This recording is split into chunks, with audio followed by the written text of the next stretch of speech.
Por que socialismo? Publicado no novacultura.info em 24 de janeiro de 2025. Será aconselhável que um não especialista em assuntos econômicos e sociais manifeste pontos de vista sobre o tema socialismo? Por várias razões, eu acredito que sim. Comecemos considerando a questão pelo ponto de vista epistemológico, isto é, que analisa o próprio conhecimento científico.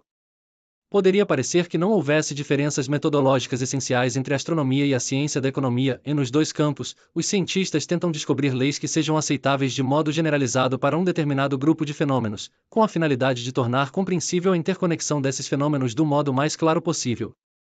Na realidade, diferenças metodológicas existem. No campo da economia, a descoberta de leis gerais é dificultada pela circunstância de que os fenômenos econômicos observáveis são com frequência afetados por muitos fatores que é muito difícil avaliar separadamente. Além disso, como é bem sabido, a experiência acumulada desde o início do assim chamado período civilizado da história humana tem sido grandemente influenciada e limitada por fatores cuja natureza de nenhum modo é exclusivamente econômica. Por exemplo, a maioria dos grandes estados da história deveu sua existência à conquista. Os povos conquistadores estabeleceram a si mesmos, legal e economicamente, como a classe privilegiada do território conquistado, apossaram-se do monopólio da propriedade da terra e designaram uma classe sacerdotal a partir de suas próprias fileiras. Os sacerdotes, no controle da educação, fizeram da divisão da sociedade em classes uma instituição permanente, criando um sistema de valores pelo qual o comportamento social das pessoas passou a ser guiado desde então, em grande medida em nível inconsciente. Mas a tradição histórica começou ontem, por assim dizer. Em nenhum lugar nós superamos de fato o que Thorstein Veblen chamou de fase predatória do desenvolvimento humano. Os fatos econômicos observáveis pertencem a essa fase, e as leis que podemos derivar deles não são aplicáveis a outras fases. Como o verdadeiro propósito do socialismo é precisamente superar a fase predatória do desenvolvimento humano e avançar para além dela, a ciência econômica em seu estado atual pode esclarecer bem pouco sobre a sociedade socialista do futuro. Em segundo lugar, o socialismo se direciona para uma finalidade socioética. A ciência, no entanto, não tem o poder de criar finalidades, e muito menos de instilá-las nos seres humanos. A ciência pode, no máximo, fornecer os meios com que atingir certas finalidades.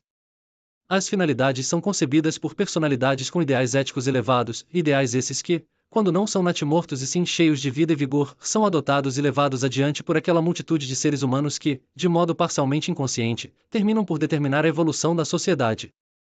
Por essas razões, deveríamos nos precaver no sentido de não superestimar a ciência e os métodos científicos quando o que está em questão são problemas humanos, e não deveríamos presumir que somente especialistas têm direito a se manifestar sobre as questões que afetam a organização da sociedade. Incontáveis vozes vêm afirmando, já desde há algum tempo, que a sociedade humana está passando por uma crise, que sua estabilidade foi gravemente abalada.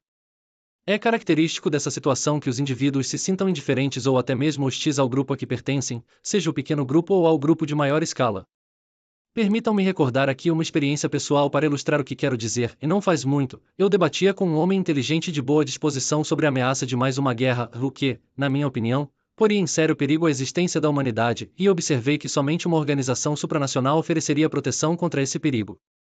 Nesse ponto o meu visitante me disse, com toda a calma e indiferença, e mais por que você se opõe tão profundamente ao desaparecimento da raça humana? Tenho certeza que apenas um século atrás ninguém teria declarado algo desse tipo com toda essa despreocupação. Temos aí uma declaração de um homem que lutou em vão para alcançar um equilíbrio interior e mais ou menos perdeu a esperança de alcançá-lo. É a expressão de uma dolorosa solidão e isolamento, de que tanta gente sofre hoje em dia. Qual é a causa? Existe saída? É fácil levantar essas perguntas, mas é difícil respondê-las com qualquer grau de segurança. No entanto, eu preciso tentar, o melhor que puder, embora esteja bem consciente de que nossos sentimentos e aspirações são muitas vezes contraditórios e obscuros, e não podem ser expressos em nenhuma fórmula simples e fácil. O homem é ao mesmo tempo um ser solitário e um ser social. Como ser solitário, ele tenta proteger sua própria existência e a dos que lhe são mais próximos, satisfazer seus desejos pessoais, desenvolver suas habilidades inatas. Como ser social, busca conquistar o reconhecimento e afeição dos seus companheiros de humanidade, compartilhar de seus prazeres, confortá-los em seus sofrimentos, melhorar suas condições de vida. Somente a existência dessas diferentes aspirações, muitas vezes conflitantes, já responde pelo caráter especial de uma pessoa, e sua combinação específica determina a medida em que o indivíduo consegue, por um lado, alcançar um equilíbrio interior e, por outro lado, consegue contribuir para o bem-estar da sociedade.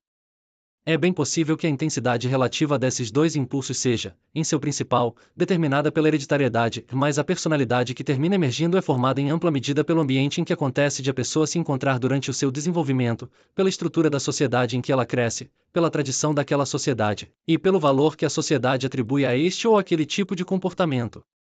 Para o indivíduo humano, o conceito abstrato sociedade significa a soma de suas relações diretas e indiretas com os seus contemporâneos e com todas as pessoas das gerações anteriores. O indivíduo é capaz de pensar, sentir, aspirar e trabalhar por si mesmo, mas ao mesmo tempo ele depende tanto da sociedade, em sua existência física, intelectual e emocional, que é impossível pensá-lo ou entendê-lo fora da moldura que é o contexto social. É a sociedade o que lhe proporciona comida, roupas, um lar, as ferramentas do seu trabalho, a linguagem, as formas de pensar, e a maior parte do conteúdo do pensamento. A sua vida se faz possível mediante o trabalho e realizações dos muitos milhões, passados e presentes, que estão escondidos por trás da pequena palavra sociedade. É evidente, portanto, que a dependência do indivíduo em relação à sociedade é um fato da natureza que não pode ser abolido, tanto quanto é no caso das formigas e abelhas. No entanto, enquanto o inteiro processo de vida das formigas e abelhas é determinado nos mínimos detalhes por instintos hereditários rígidos, o padrão social e os interrelacionamentos dos seres humanos são altamente variáveis e suscetíveis de mudanças. A memória, a capacidade de realizar novas combinações e o dom da comunicação verbal possibilitaram desenvolvimentos, entre os seres humanos, que não são ditados por necessidades biológicas. Tais desenvolvimentos se manifestam em tradições, instituições e organizações, em literatura, em realizações científicas e técnicas, em obras de arte.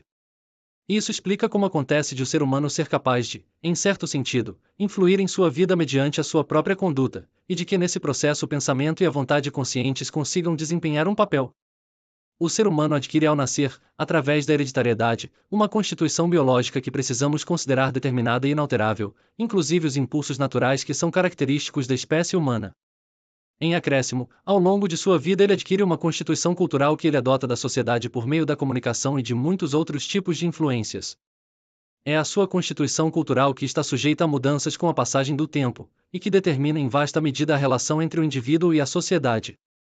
A antropologia moderna nos ensinou, através da investigação comparativa das culturas chamadas de primitivas, que o comportamento social dos seres humanos pode diferir grandemente, dependendo dos padrões culturais e dos tipos de organização que predominam na sociedade. Os que se empenham em melhorar a condição humana podem fundamentar suas esperanças nisso. Em seres humanos não estão condenados por sua constituição biológica a aniquilarem uns aos outros, nem a estar à mercê de um destino cruel auto-infligido. Se nos perguntarmos de que modo a estrutura da sociedade e a atitude cultural do ser humano deveriam ser mudados para tornar a vida humana tão satisfatória quanto possível, deveríamos estar sempre conscientes de que há certas condições que somos incapazes de modificar. Como já foi mencionado, para todos os efeitos práticos a natureza biológica do ser humano não é modificável. Além disso, os desenvolvimentos tecnológicos e demográficos dos últimos séculos criaram condições que estão aqui para ficar.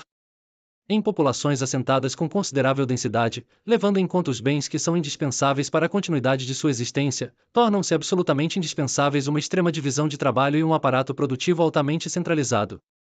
Foi-se para sempre o tempo que, olhando-se para trás, parece tão idílico, em que indivíduos ou grupos relativamente pequenos podiam ser completamente autossuficientes. Há pouco exagero em dizer que a humanidade já constitui uma comunidade planetária de produção e consumo. Cheguei agora ao ponto em que posso indicar brevemente o que, para mim, constitui a essência da crise do nosso tempo e refere-se à relação do indivíduo com a sociedade. O indivíduo se tornou mais consciente do que nunca de sua dependência da sociedade, mas sua experiência dessa dependência não é a de um bem positivo, um laço orgânico, uma força protetora, e sim a de uma ameaça aos seus direitos naturais, ou até mesmo à sua existência econômica. Além disso, o indivíduo está posicionado na sociedade de modo tal que os impulsos egoístas da sua constituição recebem reforço constante, enquanto que os seus impulsos sociais, que por natureza já são mais fracos, se deterioram progressivamente. Todos os seres humanos, qualquer que seja sua posição na sociedade, vêm sofrendo esse processo de deterioração. Prisioneiros de seu próprio egoísmo sem saber disso, sentem-se inseguros, sozinhos e privados de todo o desfrute da vida que seja inocente, simples, não sofisticado. O ser humano somente pode encontrar sentido na vida, curta e arriscada como é, mediante sua dedicação à sociedade. A anarquia econômica da sociedade capitalista como existe hoje é, na minha opinião, a verdadeira fonte do mal. Vemos diante de nós uma enorme comunidade de produtores cujos membros se empenham sem cessar em privar uns aos outros dos frutos de seu trabalho coletivo, não por força, mas em inteiro e fiel cumprimento de regras estabelecidas legalmente. A respeito disso, é importante dar-se conta do papel do fato de que os meios de produção, quer dizer, tudo o que dá capacidade de produzir bens para os consumidores, bem como bens de capital adicionais, possam ser propriedade privada de indivíduos, e de fato sejam, em sua maior parte. Pelo bem da simplicidade, na discussão a seguir chamarei de trabalhadores todos os que não têm parte na propriedade dos meios de produção, embora isso não corresponda com exatidão ao uso costumeiro do termo. O proprietário dos meios de produção está em posição de comprar a força de trabalho do trabalhador. Usando os meios de produção, o trabalhador produz novos bens que se tornam propriedade do capitalista. O ponto essencial deste processo é a relação entre o que o trabalhador produz e aquilo que lhe pagam, ambos medidos em termos de valor real. Na medida em que a contratação do trabalho é livre, o que o trabalhador recebe não é determinado pelo valor real dos bens que ele produz, e sim por quais são suas necessidades mínimas, bem como pela relação entre a demanda por força de trabalho por parte dos capitalistas e o número de trabalhadores que competem por empregos. É importante entender que nem mesmo na teoria o pagamento do trabalhador é determinado pelo valor do seu produto. Capital privado tende a se concentrar em poucas mãos, em parte devido à competição entre os capitalistas, em parte porque o desenvolvimento tecnológico e o crescimento da divisão do trabalho estimulam a formação de unidades de produção maiores, em prejuízo das menores. O resultado desses desenvolvimentos é uma oligarquia do capital privado, cujo enorme poder não pode ser efetivamente controlado sequer por uma sociedade política democraticamente organizada.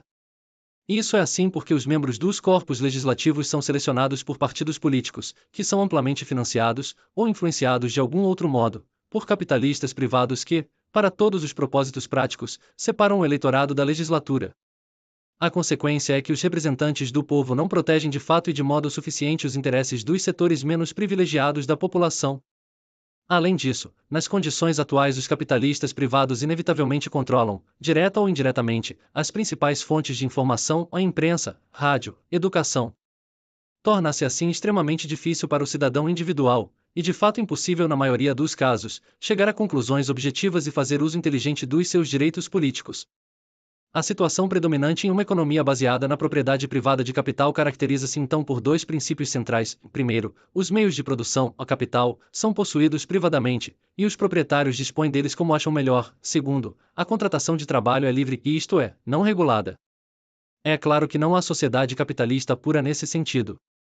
Em especial, é preciso registrar que os trabalhadores, através de longas e amargas lutas políticas, conseguiram assegurar uma forma um tanto melhorada de livre contrato de trabalho para algumas categorias de trabalhadores. Mas, tomada em seu conjunto, a economia atual não difere muito de um capitalismo puro. A produção é realizada com a finalidade do lucro, não com a do uso. Não existem disposições para garantir que todas as pessoas capazes e dispostas a trabalhar sempre consigam achar emprego, quase sempre existe um exército de desempregados.